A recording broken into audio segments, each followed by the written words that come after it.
আপনার বাড়ি যে মহল্লায়, সেই মহল্লার জন্য আপনারা মিলে একজন শক্তিশালী পাহারাদার ভাড়া করলেন, টাকা দিলেন, সুবিধা দিলেন, তার উপরে ভরসা করলেন। কিন্তু বিপদের সময় সে যদি শুধু একটা বাড়িকেই বাঁচায় আর আপনার বাড়ি আগুনে পুড়তে থাকে, তাহলে কি তাকে আর পাহারাদার বলা যায়? আজ ঠিক এই প্রশ্নটাই উঠছে মধ্যপ্রাচ্যে। আমেরিকা কি সত্যি মধ্যপ্রাচ্যের রক্ষাকর্তা, নাকি পুরো খেলাটা এখন বদলে যাচ্ছে?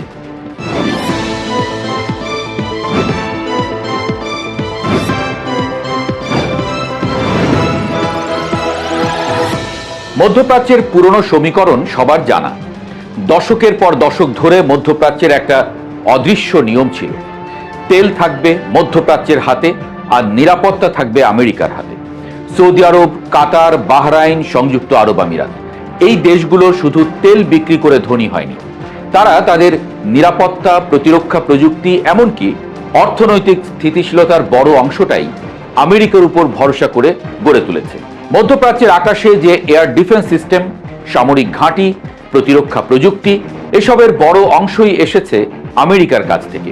এক কথায় বলা যায়, মধ্যপ্রাচ্যের অনেক দেশই নিরাপত্তার জন্য আমেরিকার উপর নির্ভরশীল ছিল।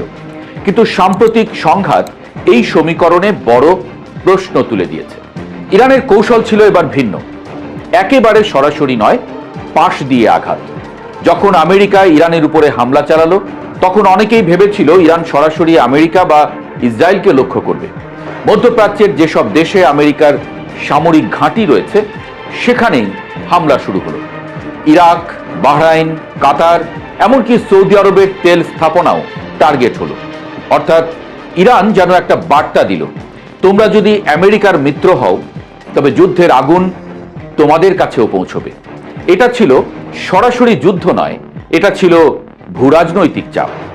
মাত্র 24 ঘন্টায় ভেঙে গেল নিরাপত্তার জাল। মধ্যপ্রাচ্যের ধনী দেশগুলো অনেকদিন ধরে নিজেদের নতুনভাবে তুলে ধরার চেষ্টা করছিল, বিশেষ করে সংযুক্ত আরব আমিরাত। দুবাইকে তারা বানিয়েছে এক ধরনের গ্লোবাল বিজনেস হাব। বিশ্বের ধনীরা সেখানে বিনিয়োগ করছে, বড় বড় কোম্পানি সেখানে অফিস খুলেছে। বিলাসবহুল হোটেল, রিয়েল এস্টেট, পর্যটন, সবকিছু মিলিয়ে দুবাই যেন মধ্যপ্রাচ্যের নতুন অর্থনৈতিক রাজধানী।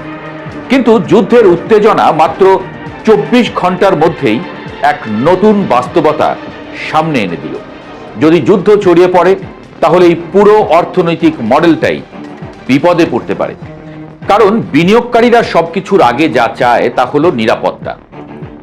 আর যখন হামলার খবর আসে, তখন প্রথম যে প্রশ্নটা ওঠে, এই অঞ্চল কি সত্যিই নিরাপদ? আমেরিকা কেন অবহেলা করলো তাদের মিত্রদের? এখানেই সবচেয়ে বড় প্রশ্নটা উঠেছে। মধ্যপ্রাচ্যের অনেক দেশে আমেরিকার সামরিক ঘাঁটি আছে, উন্নত প্রতিরক্ষা ব্যবস্থা আছে, কিন্তু হামলার পরও বিভিন্ন অবকাঠামো ক্ষতিগ্রস্ত হয়েছে। সৌদি আরবের তেল স্থাপনা, বাহরাইনের অবকাঠামো, আরব আমিরাতের নিরাপত্তা পরিস্থিতি সবই চাপে পড়েছে। এতে অনেক বিশ্লেষক বলছেন, মধ্যপ্রাচ্যের দেশগুলো এখন বুঝতে শুরু করেছে যে তাদের নিরাপত্তা পুরোপুরি অন্য কারো হাতে তুলে দেওয়াটা কতটা ঝুঁকিপূর্ণ। আর একটা বড় বিষয় আছে এখানে, অনেক আরব দেশ মনে করতে শুরু করেছে আমেরিকার মধ্যপ্রাচ্য নীতির কেন্দ্রবিন্দু হলো ইসরায়েল। যখনই বড় সংঘাত তৈরি হয়, আমেরিকার প্রথম অগ্রাধিকার থাকে ইসরায়েলকে রক্ষা করা। এর ফলে অন্য মিত্র দেশগুলো বুঝে নিচ্ছে, নেবার বেলায় আমেরিকা নিচ্ছে দুহাত ভরে, দেবার বেলায় কার্পণ্য। প্রায়োরিটি লিস্টে তারা দ্বিতীয়। এই ধারণা যদি আরো শক্তিশালী হয়, তাহলে বন্ধুত্বের ভেতরে একটা অবিশ্বাস তৈরি হতে পারে। ঠিক এখান থেকেই নতুন একটি প্রশ্ন উঠছে, মধ্যপ্রাচ্যের দেশগুলো কি এখন শুধু আমেরিকার উপর নির্ভর করবে, নাকি তারা বিকল্প শক্তির দিকে তাকাবে? বিশ্ব রাজনীতিতে এখন নতুন খেলোয়াড় এসেছে। চীন মধ্যপ্রাচ্যে কূটনৈতিকভাবে সক্রিয়, রাশিয়া জ্বালানি রাজনীতিতে বড় ভূমিকা রাখছে। এর পাশাপাশি সৌদি আরব ও সংযুক্ত আরব আমিরাত নিজেরাও আঞ্চলিক শক্তি হিসেবে দাঁড়ানোর চেষ্টা করছে। অর্থাৎ বিশ্বটা ধীরে ধীরে মাল্টিপোলার হয়ে যাচ্ছে। একটা সময় ছিল যখন আমেরিকাই সব সিদ্ধান্ত নিত, কিন্তু এখন সেই সময়টা বদলে যাচ্ছে। সবচেয়ে বড় আশঙ্কা পানি। মধ্যপ্রাচ্যের সবচেয়ে বড় দুর্বলতা কিন্তু তেল নয়, আসল আশঙ্কা হলো বিশুদ্ধ পানি। এই অঞ্চলের অনেক দেশই সমুদ্রের পানি পরিশোধন করে পানযোগ্য পানি তৈরি করে, যদি যুদ্ধের সময় এই পানি সরবরাহ ব্যবস্থার উপরে হামলা হয় তাহলে পরিস্থিতি ভয়াবহ হয়ে যেতে পারে। কারণ তখন শুধু অর্থনীতি নয়, মানুষের দৈনন্দিন জীবনও বিপর্যস্ত হয়ে পড়বে। আরেকটা জিনিস খুব লক্ষ্য করার মতো, এই পুরো উত্তেজনার মধ্যে ইউরোপ যেন অদ্ভুতভাবে নীরব। একসময় এমন ছিল, যখনই আমেরিকা বড় কোনো যুদ্ধে জড়াতো, ইউরোপীয় মিত্ররা প্রায় স্বয়ংক্রিয়ভাবে পাশে এসে দাঁড়াতো। ন্যাটো এর ছাতার নিচে অনেকটা একসাথে চলতো তাদের নিরাপত্তা কৌশল। কিন্তু এখন দৃশ্যটা বদলে গেছে। ইরান ইসরায়েল উত্তেজনা বাড়ছে, মধ্যপ্রাচ্য জ্বলছে, তবু ইউরোপের বড় দেশগুলো খুব সতর্কভাবে কথা বলছে। সরাসরি যুদ্ধে জড়ানোর মতো কোনো আগ্রহ দেখাচ্ছে না। কেন? কারণ কয়েকটা বাস্তবতা এখন ইউরোপকে অনেক হিসাব করে চলতে বাধ্য করছে।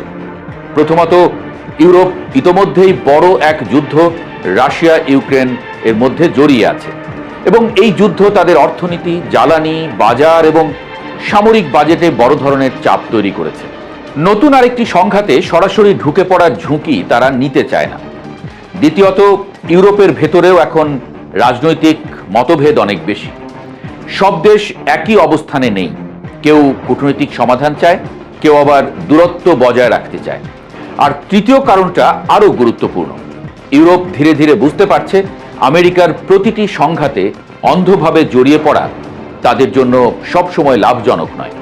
আর এই পরিবর্তনটাই বিশ্ব রাজনীতির নতুন এক বাস্তবতা দেখাচ্ছে, যেখানে পুরনো জোটগুলো আছে ঠিকই, কিন্তু তাদের ভেতরের সমীকরণ ধীরে ধীরে বদলে যাচ্ছে।